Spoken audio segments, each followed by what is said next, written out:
नमस्कार, मी भुजंग चव्हाण. आपण पाहत आहात नमस्कार लाईव्हचं बातमीपत्र. सुरुवातीला हेडलाईन्स. मराठवाडा मुक्तीसंग्राम दिनानिमित्त पालकमंत्री डी.पी. सावंत यांच्या हस्ते मुख्य ध्वजारोहण. विद्यापीठामध्ये देखील कुलगुरूंच्या हस्ते ध्वजारोहण. 20वा वर्धापन दिन उत्साहात साजरा. धनाढ्य काँग्रेसच्या विरोधात सेनेने आयात केले धनाढ्य नेते. जिल्ह्यातील शेतकरी लाल्या रोगाने चिंतेत. शेतकऱ्यावर अस्मानीसोबत सुलतानीचाही प्रहार. जिल्ह्यामध्ये साथरोग नियंत्रणात, तरीही खासगी डॉक्टरांकडून रुग्णांची दिशाभूल.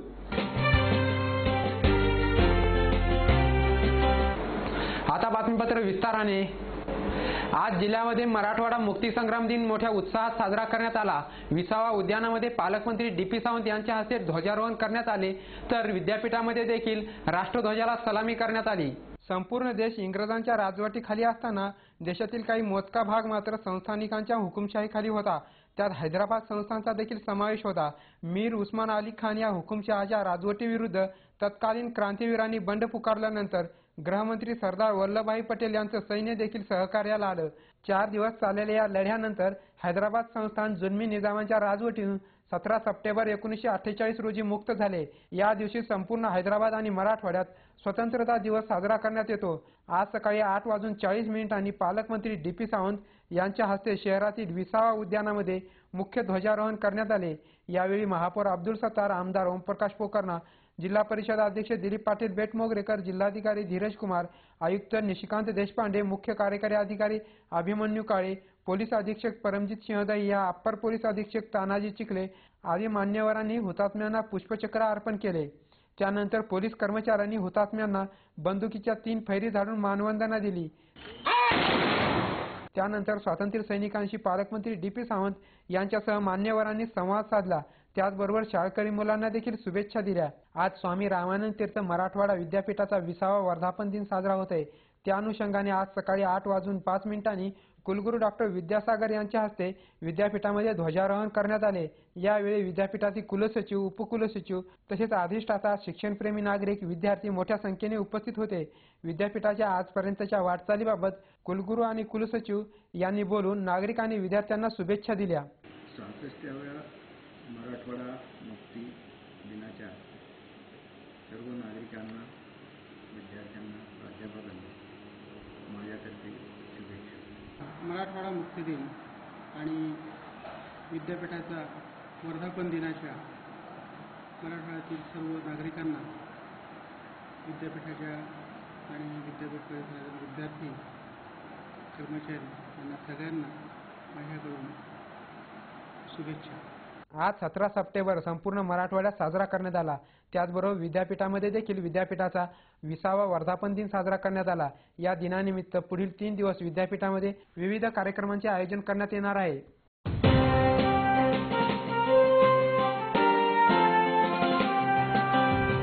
नांदेड शिवसेनेमध्ये जुन्या दावेदारांची नावे मागे पडत असून धनाढ्य काँग्रेसच्या विरोधामध्ये सेनेने देखील संतुक हंबर्डे आणि डॉक्टर सुनील कदम यांना पक्षामध्ये आयात करून सेनेच्या जुन्या नेत्यांना डावलण्याचा प्रयत्न चालवला आहे. जिल्ह्यातील राजकारणासोबत संपूर्ण जनतेला आता वेध लागले आहे ते कोण्या दावेदाराला उमेदवारी जाहीर होते याचे.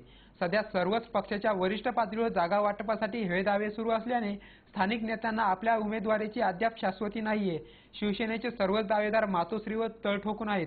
सध्या मातोश्रीवर नांदेड दक्षिणसाठी शिवसेनेचे जिल्हाप्रमुख हेमंत पाटील, बालाजी पाटील, महापालिकेचे विरोधी पक्षनेते दीपक रावत, माजी विरोधी पक्षनेता बाळू खोमणे हे आधीपासूनच दावेदार असताना शिवसेनेने मात्र या मतदारसंघासाठी धनाढ्य काँग्रेसच्या विरोधात धनाढ्य उमेदवार देण्याची योजना आखली असून ऐनवेळी विधानसभेच्या पार्श्वभूमीवर शिक्षण सम्राट संतुक हंबर्डे यांची पक्षामध्ये आयात केली आहे.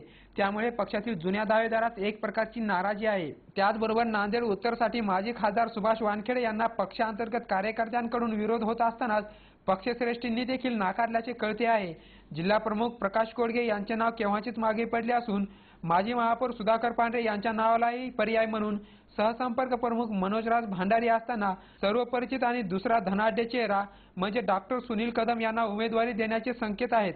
दक्षिण उत्तरसाठी शिवसेनेमध्ये रस्सीखेच चालू असताना काही निष्ठावंत शिवसैनिक जिल्हा प्रमुख हेमंत पाटील, विरोधी पक्षनेता दीपक सिंग रावत, बाळू खोमणे आणि बालाजी पेठ हे दक्षिण नांदेडसाठी आपली उमेदवारी निश्चित मानत असताना त्या ठिकाणी शिक्षण सम्राट म्हणून संतुकराव हंबर्डे यांनी आपली उमेदवारी मिळावी यासाठी त्यांनी जोरदार तयारी मातोश्रीवर चालू केली असताना दुसरीकडे नांदेड उत्तरसाठी माजी खासदार प्रकाश वानखेडे, प्रकाश कोडगे, मनोजराज भंडारी इत्यादींनी आपली उमेदवारी निश्चित करण्यासाठी मुंबई येथे तळ ठोकून असताना डॉक्टर सुनील कदम यांनी देखील उमेदवारी मिळावी यासाठी सेनेकडून त्यांनी जोरदार तयारी चालू केली आहे। आता एक प्रकार असं पाहण्यात येईल नांदेड दक्षिण उत्तरसाठी शिवसेना या दोन धनाढ्य लोकांना आपली उमेदवारी देऊन एक प्रकारे काँग्रेसला शह देते की का हा आता उमेदवारी जाहीर झाल्यानंतरच कळणार आहे।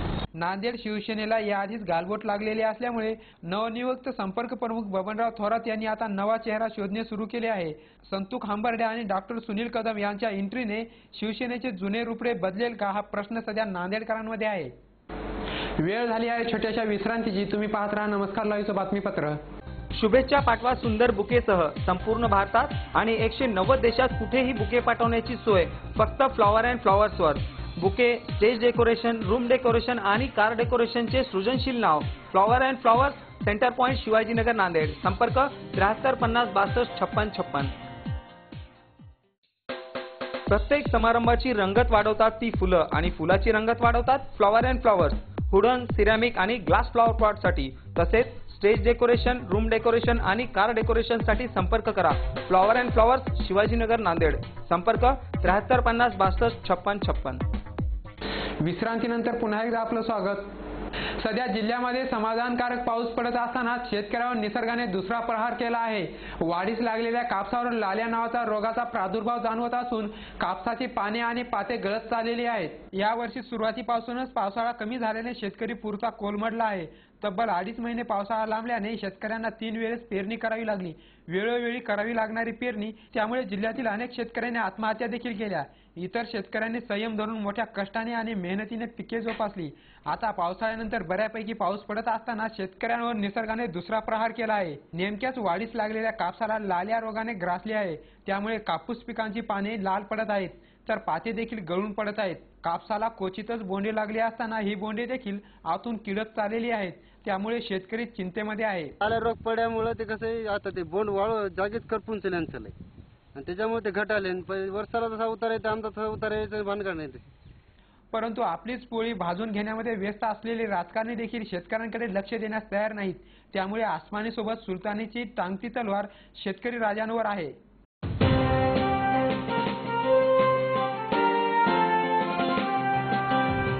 जिल्ह्यामध्ये साथरोग नियंत्रणात असल्याचा अहवाल साथरोग नियंत्रण अधिकाऱ्यांनी दिला असतानाच ग्रामीण भागातील खासगी डॉक्टरांनी मात्र रुग्णांची दिशाभूल करून पैसे उकळण्याचा गोरखधंदा चालवलेला आहे।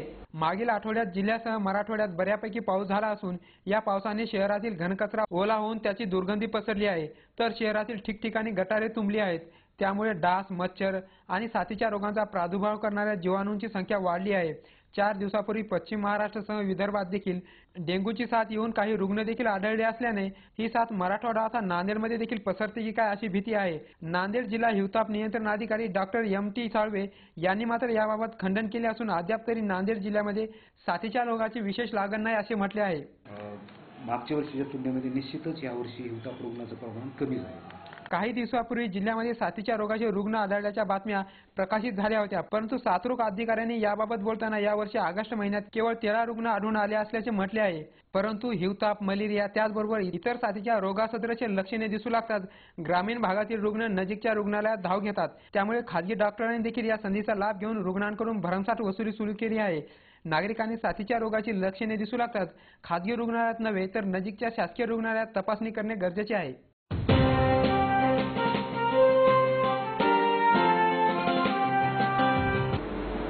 शेवटी पुन्हा एकदा हेडलाईन्स। मराठवाडा मुक्तीसंग्राम दिनानिमित्त पालकमंत्री DP सावंत यांच्या हस्ते मुख्य ध्वजारोहण। विद्यापीठामध्ये देखील कुलगुरूंच्या हस्ते ध्वजारोहण। 20वा वर्धापन दिन उत्साहात साजरा। धनाढ्य काँग्रेसच्या विरोधात सेनेने आयात केले धनाढ्य नेते।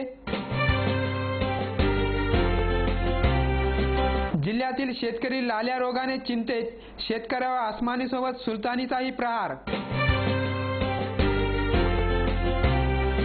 जिल्ह्यामध्ये साथरोग नियंत्रणात, तरीही खासगी डॉक्टरांकडून रुग्णांची दिशाभूल.